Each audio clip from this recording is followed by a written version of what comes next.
Hello YouTube viewers, this is my old Mitsubishi Pajero 3.2 liter diesel engine made in around 2000s. In some areas they call it Shogun, I guess. I don't think it's Triton but Shogun. It's a car I love, really. It's like my type of car. It's too small, but I don't want to have a big car. In this video I'm going to give you some ideas how to try some things, but it's more of an adventure video. So it's not how to do this thing, how to fix your car when it doesn't start. My car is loaded with crap, lots of stuff.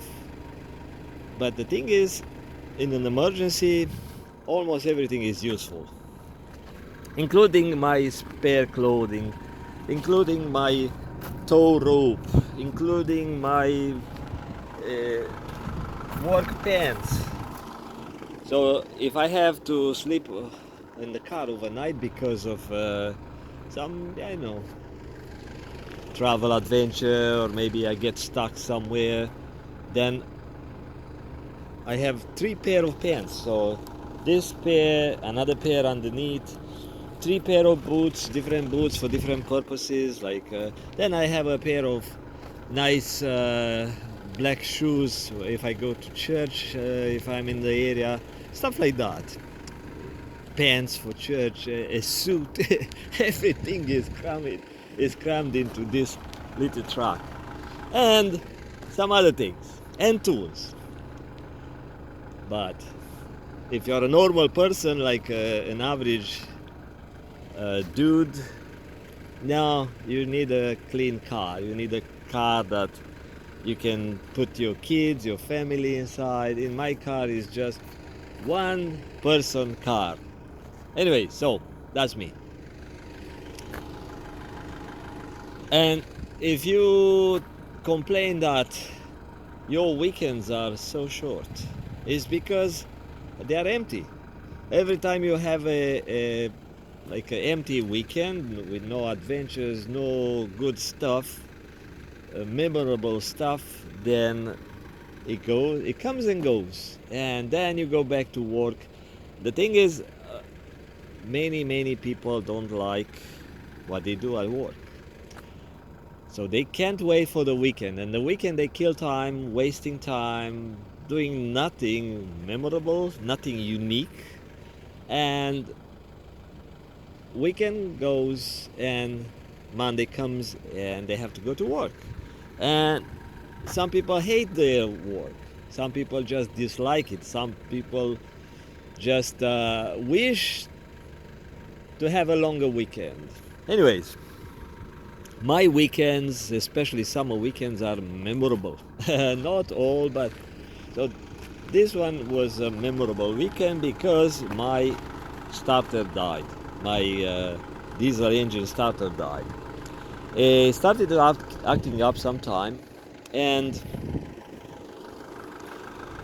it was kind of working, then clicking, then starting after a couple of clicks. Sometimes was working after 2 clicks, and I thought maybe it's a relay, maybe it's the starter, and I postponed it till this weekend. This weekend I had 2 commitments, one at the airport and one in Burnaby, and I got those done. And when I was about to leave from Burnaby to drive all the way to Mission in British Columbia, Canada, and my car would not start. But the good angels told me before I went to my second commitment, do not park on the street. It was because it was tempting to park on the meter parking and go to do my stuff.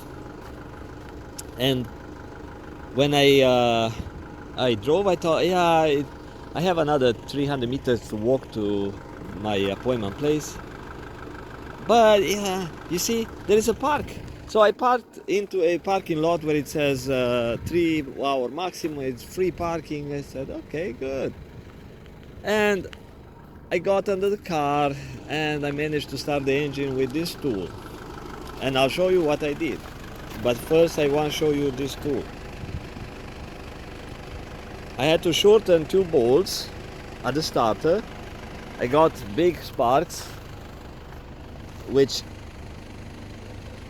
you know, if the sparks are kind of too big, it tells you that you are shorting the battery, right? So you see, it's kind of like welding, like 200 amps, something like that. It's a really high current. You need to wear some gloves or some protection glasses. I didn't, but you know, I'm just suggesting if you want to go that way, that route. But I don't suggest you that. So that's one of the reasons I carry extra tools that sometimes are useful, cutting stuff. And before I move forward, I had this flashlight. I need it. Okay. How I started the car by myself. Lucky me, in the parking lot nobody parked beside me, so I had room for myself, for my body to get underneath. Of course I have a jack.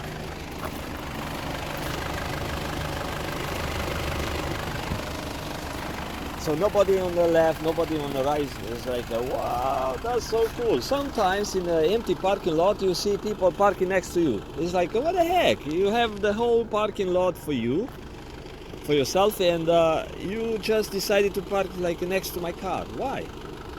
Anyway, so I was lucky, nobody on the left, nobody on the right, so I identified the starter at the time. But I'll show you what I had to do, because you have to have 2 people for that. But what I did, because I did not have 2 people,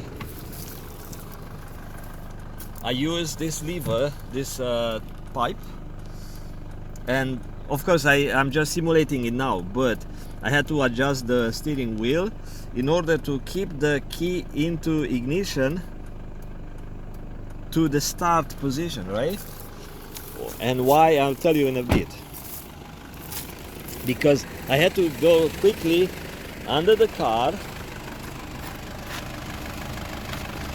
Let me grab my flashlight. So this is not an edited video, and I don't edit my videos. Okay, let me check. See what's in here. The starter is somewhere. If you see the start axle, okay.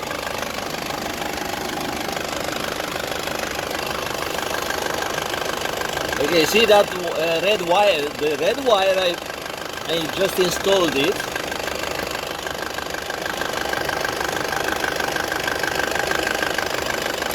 So there is a rubber boot on the positive of the starter.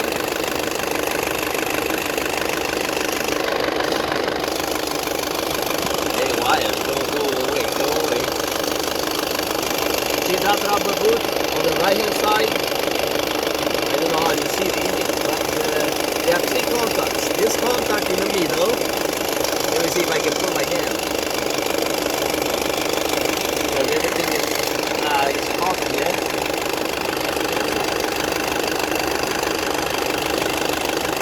See this contact? That's from the ignition start. It powers this solenoid. And that one, see that one, the rubber boot, you have to take the boot out and shorten this bolt to the positive. So that wire goes all the way to the positive, to the battery, and this one is feeding the starter motor, which is this guy. Okay, so what I did,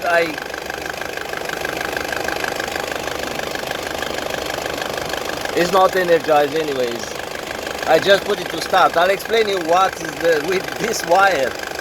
I have one on my alternator. So I turn the ignition key to start position. So I energize this solenoid you cannot leave it for too long because it gets hot. I energize this thing, and what it does, it activates the Bendix inside. So there is a gear that activates, it's kind of a lever in the starter into this solenoid thingy, and it activates the Bendix. It's kind of a gear that goes into the flywheel thingy. So once that was activated, then I could shorten the positive. Let's see, I'm having a hard time. Shorten the positive, which is back fat stuff, to this one, which is the feed of the starter. So it caused some sparks, but it started the engine. So it took me some time to start it. Okay, I'll put this one back. Now, that method I don't like because it wrecks my tool and it's awkward to get in there quickly. So I installed this wire. This is my emergency repair. Oopsie. Right. Like I said, I'm not going to edit my videos.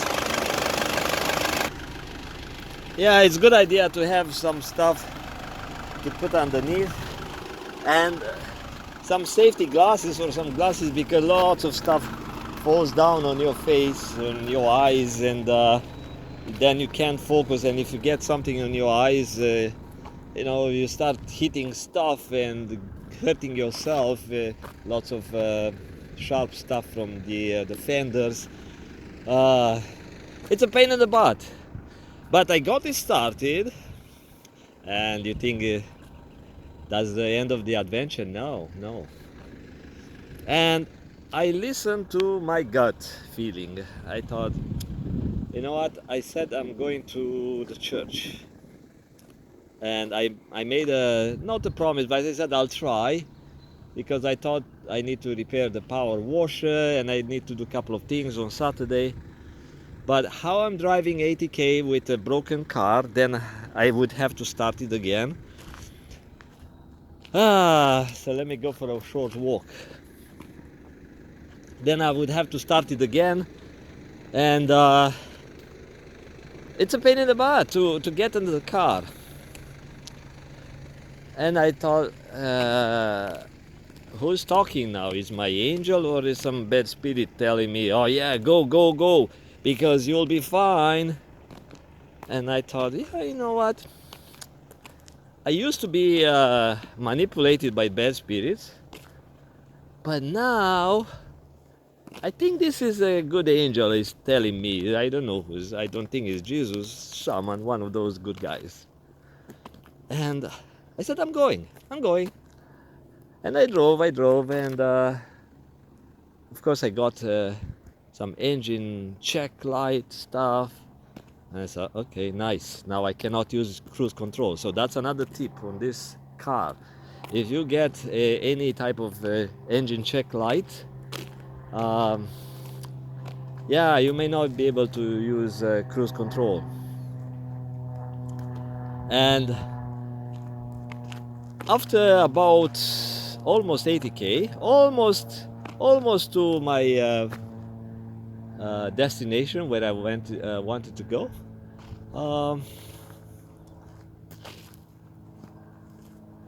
I could not I could not use the accelerator pedal. I said, what the heck?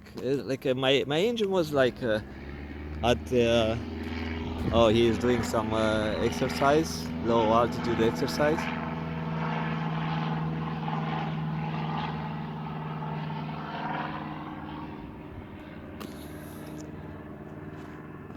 Yeah, so I got carried away with airplanes.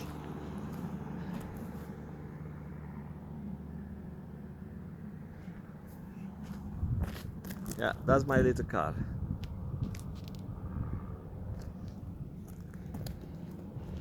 And I'm going at idle, and I could not use the engine at a higher RPM. It was just idling, but was going on gear. And So I had to go by the side of the highway.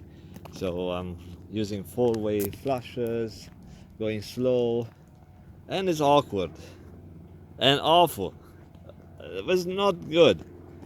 And I said, okay, I need to make it. If I can make it to the church, I'm good. I keep my promise.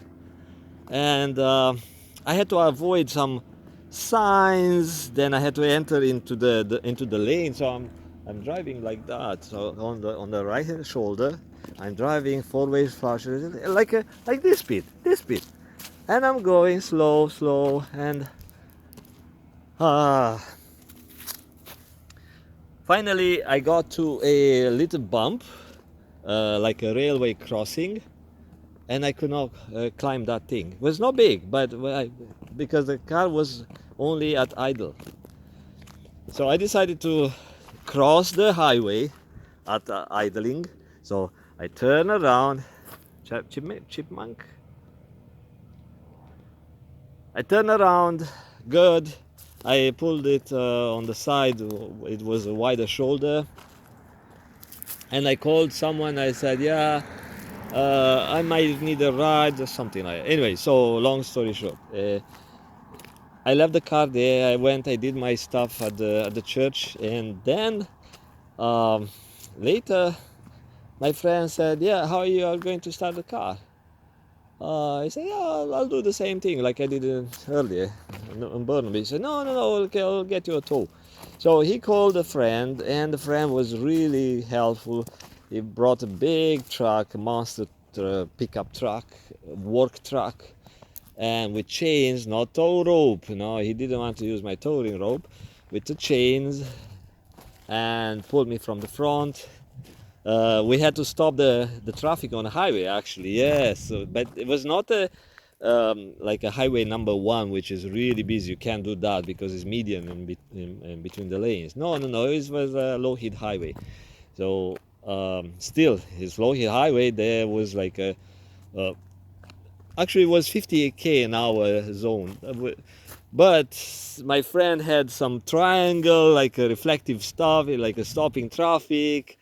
Uh, and this guy has a big truck and he can now turn around towing me, so he had to go back and forth, and anyway, so finally he turned like a two trucks, my truck behind and his truck, like a turn tight. He gets one wheel on the ditch little bit, and so he pulled me all the way back to the church, dropped me off there. It was cool. I was so thankful, really thankful. And so, but the adventure was not done because uh, I thought to start it to go back home, but it was getting dark.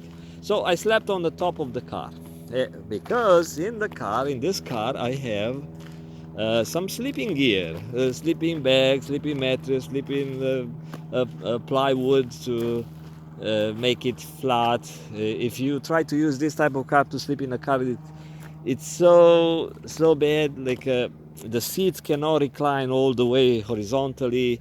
They recline like maybe almost flat, but you still have like a 20 degrees incline in the front seat. No, you can't sleep on it. And I tried few times. It's always give me no, I cannot rest. So uh, I set my stuff, my sleeping gear on the top. I try to sleep. Stars, millions of stars, of course, here.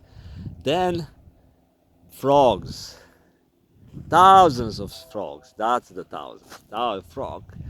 And I thought so cool. But the train will keep going. At some point, even like a 2 a.m., 4 a.m. Train, and is whistling like crazy. And it was getting damp, and the adventure still not done yet, because in the morning I woke up, tried to wake up at 7. It's nice sunrise from there, like wow, beautiful sunrise. It was cool to wake up that early in the morning with the sunrise. I don't get those in Vancouver. And now I started to work in the car. So put everything back in the car because in the morning people come to church and they see me with a pile of crap next to my car. They think, who's this junkie? And so I put back everything in the car. People still keep coming one by one. And okay, now I have to try to start the car. And I tried using a wire, and I'll show you what happened with the wire, because that, I'm telling you, the adventure is almost finished. Almost. Are you still around here? Are you still watching my video? Okay, thank you. I appreciate it. So this is a set of jumper booster cables sold by a cheap, you know, a company selling crap, Chinese stuff, Chinese crap. So it appears that it's large gauge. If you see here, it appears like, but it's just fat insulation. Actually, the actual wire, it's tiny. It's maybe let me see, maybe number 8 in gauge. Yeah, I would say number 8. I don't know what you see in camera because I don't have. It's very bright outside. I can't see the screen well, but it's not much wire, not much copper in this thing. And these are crimped. I have the other ends soldered, but these ends were just crimped by the factory. And you see, actually I tried to solder it a long time in the shop, but maybe I didn't finish the job. Anyways, it's a bad job here. And what was my plan? I'll give you the tip, then I'll let you go. Sorry for keeping you on this thing. Only the adventurous people would have the patience to listen to 20-something minutes of monologue. So what I did, I built this thing. I found it in the car, but you see it melted because of the high temperature. Then I clamped it on that bolt, not the positive but the battery. I clamped it on the next bolt that is feeding the starter. Okay, and I had this one bare, and I used this clamp to attach it to the bare wire like that. And the end of the cable, the booster cable, I had it free so I could touch the battery. And I did the same thing with the key, like I showed you earlier. So I put the key, propped it, held it with a bar into the start position, and I came quickly here. I grabbed the other end of the booster cable. So like I said, one end was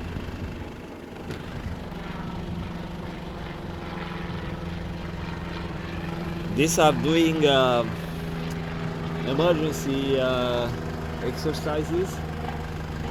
This is a training area.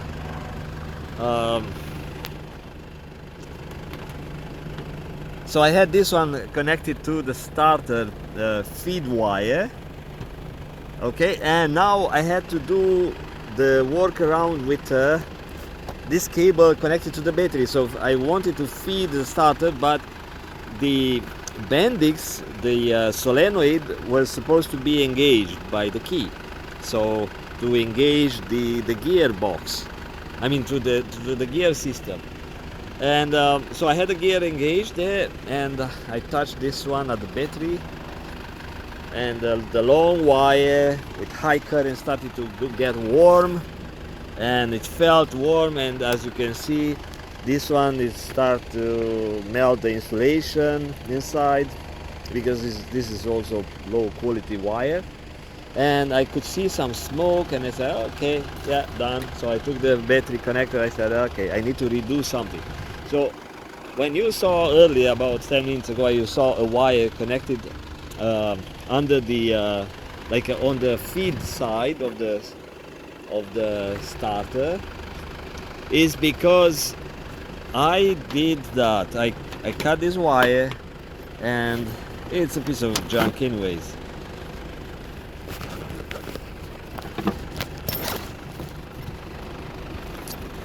and I've wrapped the two wires together, so now it gives me a bit better connection than using this stuff, because what I did, I used a tool, a wrench, to undo the nut. So if you don't have tools in your car, this emergency repair won't work for you. You may need to call towing, which I try to avoid, because it's from here to Vancouver. They charge me probably $500-600, and I don't really feel like paying $600 for towing my car when I can repair it. So hopefully I'll avoid paying that.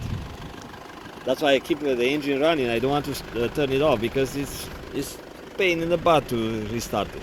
So this one wrapped around the other wire and did the same thing with the key, and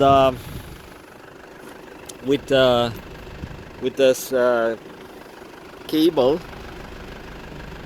connect to the battery, and I would have a better current flow than with this wire touching only in a couple of tiny spots here.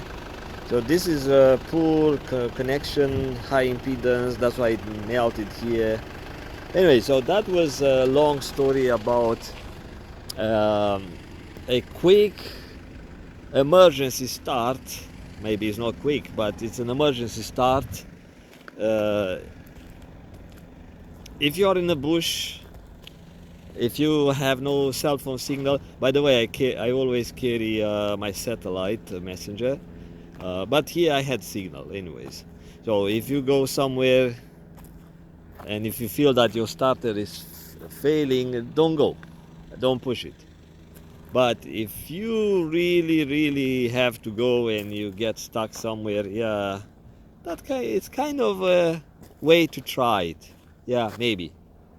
Hopefully my long video helps someone, hopefully, and I appreciate any positive comments. If you want to make any positive comments, if you're a mechanic and if you have a big ego, you might be tempted to say, oh yeah, but you're supposed to do this and that and that. Yeah, sometimes I get comments from people who know, because yeah, it's their field of work, their expertise. So if I try to do something, they feel like, oh yeah, you try to do my work, you try to tell the audience, but it is wrong, I'll tell you my way. Anyway, so I appreciate positive comments. Thank you, bye.